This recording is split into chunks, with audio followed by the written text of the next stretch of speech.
The dust hung in the air like a funeral shroud over the North African plain. It was October 202 BCE, and two men who had spent their entire lives preparing for this moment stood 500 paces apart, their armies arrayed behind them like pieces on history's grandest game board. One was a legend who had haunted Rome's nightmares for 16 years. The other was Rome's desperate answer, a young general who had done something no Roman commander had dared. He had studied the monster instead of simply fearing it. Publius Cornelius Scipio sat motionless on his horse, his eyes fixed on the distant figure of Hannibal Barca. Even from this distance, even through the morning haze, Scipio could feel the weight of that gaze. The eyes that had seen the Alps conquered, that had watched Roman legions shatter like pottery at Trebia, Trisamene, and Cannae, especially Cannae. Always Cannae. Scipio's hands tightened on his reins. He was 33 years old, and he had spent half his life in Hannibal's shadow. He had been 17 at Cannae, young enough to feel immortal, old enough to understand mortality when he saw 50,000 Romans butchered in a single afternoon. He had watched his father's corpse pulled from Spanish mud. He had seen what happened to commanders who underestimated the Carthaginian genius. But he had also seen something else. He had seen the pattern. "Sir," Laelius, his cavalry commander, rode up beside him. The man's face was carved from the same stone as his loyalty, hard, dependable, unbreakable. "The men are ready. The elephants concern them." Scipio allowed himself the ghost of a smile. "The elephants are supposed to concern them. Hannibal is counting on it." He could see them now, 80 massive beasts forming an irregular line in front of Hannibal's infantry. War elephants, the ancient world's tanks, their tusks capped with bronze, their backs carrying towers filled with archers. They were designed to do one thing: break an army's nerve before the real fighting even began. Horses would panic, infantry would scatter, formations would dissolve into chaos. That was the theory, anyway. Scipio had spent 6 years in Hispania perfecting a different theory. While Rome's Senate had bickered and Hannibal had ravaged the Italian countryside, Scipio had conquered Carthage's Spanish territories not through brute force, but through observation, adaptation, and the systematic dismantling of Carthaginian advantages. He had studied how Hannibal recruited, how he moved, how he thought. Most importantly, he had studied Cannae. Every Roman officer knew the story. Hannibal had allowed the Roman center to push forward while his cavalry destroyed Rome's horsemen on the flanks. Then, as the Roman infantry pressed deeper into Hannibal's deliberately weakened center, the Carthaginian flanks had curved inward like a closing fist. The cavalry swept around to attack from behind. 80,000 Romans had found themselves in a perfect envelope, pressed so tightly together they couldn't raise their weapons. The slaughter had lasted until the Carthaginians grew tired of killing. It was the most brilliant tactical victory in military history, and Scipio was going to use it against its creator. "Deploy the maniples in columns," Scipio ordered, his voice carrying the quiet authority of a man who had learned that confidence is contagious. "Leave corridors between them, wide enough for an elephant to pass through." Laelius frowned. Standard Roman formation placed the maniples, the small flexible units that made up a legion, in checkerboard pattern with small gaps. But Scipio was ordering something unprecedented: deep lanes running through his entire army from front to back. "Sir, that will weaken our line. If their infantry pushes through—" "Their infantry won't reach us intact," Scipio said. His eyes never left the Carthaginian formation. "The elephants will." Understanding flickered across Laelius's face. "You're going to let them through. I'm going to channel them through, like water through an aqueduct. The beasts will run down our corridors, and my men will remain in formation. No panic, no chaos, just discipline." Scipio finally turned to look at his second-in-command. "Hannibal is expecting us to bunch together, to present a solid wall that his elephants will shatter. We're going to disappoint him." As Laelius rode off to relay the orders, Scipio allowed himself a moment to appreciate the irony. Hannibal had built his reputation on flexibility, on adapting to each battlefield, on turning his enemies' strengths into weaknesses. Now he faced an opponent who had learned the same lesson. The Roman legions began to shift, the maniples and centuries forming into their unusual columns. Scipio could see the nervousness in some faces, the confusion in others. These men had trained their entire lives for one type of formation, and now, moments before the greatest battle of their lives, their commander was asking them to trust something new. But trust they did, because Scipio had earned it.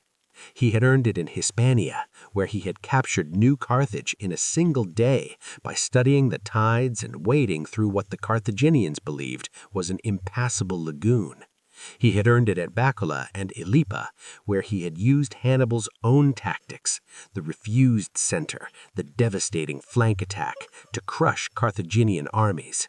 He had earned it by bringing them here, to Africa, to take the war to Carthage itself and force Hannibal to abandon Italy after 16 years of occupation. Most of all, he had earned it by showing them that Hannibal Barca was not invincible. He was brilliant, yes, experienced, absolutely, but he was also consistent in his unpredictability, consistent in his genius, and consistency could be studied. Genius could be learned. Across the field, the Carthaginian army began to move. The elephants went first, prodded forward by their mahouts, their massive feet raising small clouds of dust with each step. Behind them came Hannibal's infantry, a patchwork force of Carthaginians, Libyans, and Italian allies who'd stayed loyal even when Hannibal had been recalled from Italy. They were veterans, these men. They had survived years of campaigning in hostile territory. They knew their commander's methods. But Scipio had fought Hannibal's lieutenants for 6 years. He had faced Carthaginian armies in Hispania, had adapted to their tactics, had learned to think like them. He had become fluent in the language of Carthaginian warfare. And now he was going to deliver his masterpiece in that language. The elephants picked up speed, moving from a walk to a trot. Scipio could hear the trumpet calls from the Carthaginian lines, the shouted orders, the rumble of thousands of feet. His own men stood silent, waiting, trusting. "Horns," Scipio commanded. The Roman cornua, the curved brass horns that commanded the legions, blared out a harsh, discordant blast. Then another, the sound building into a cacophony that echoed across the plain.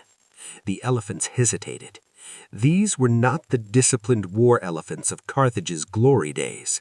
Hannibal had been cut off from Carthaginian support, had scrambled to assemble this force from what was available. Some of these beasts were barely trained.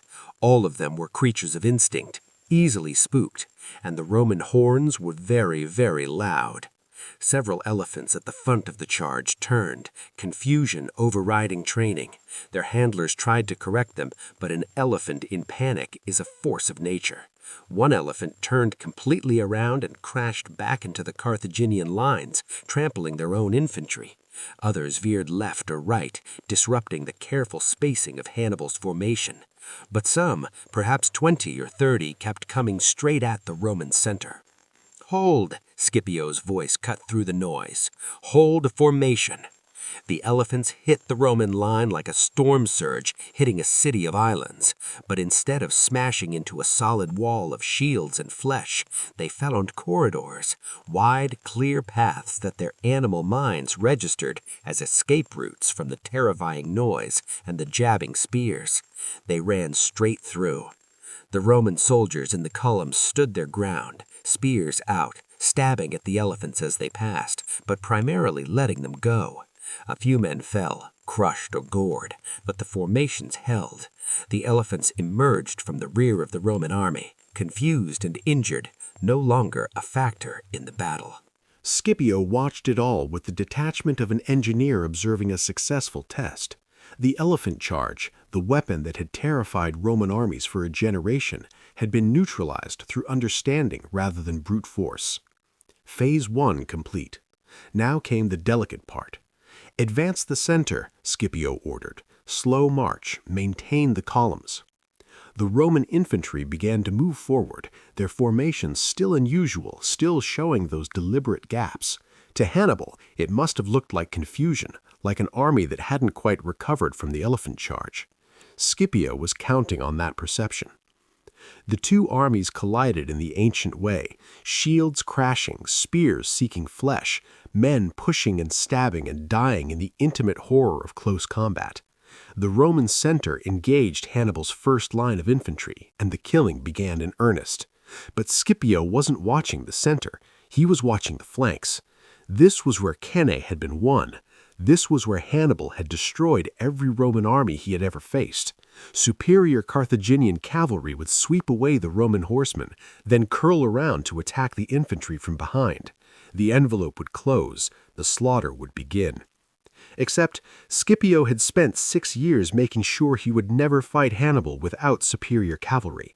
On the Roman right, Laelius commanded the Italian allied cavalry, 3,000 horsemen who had trained relentlessly for this moment.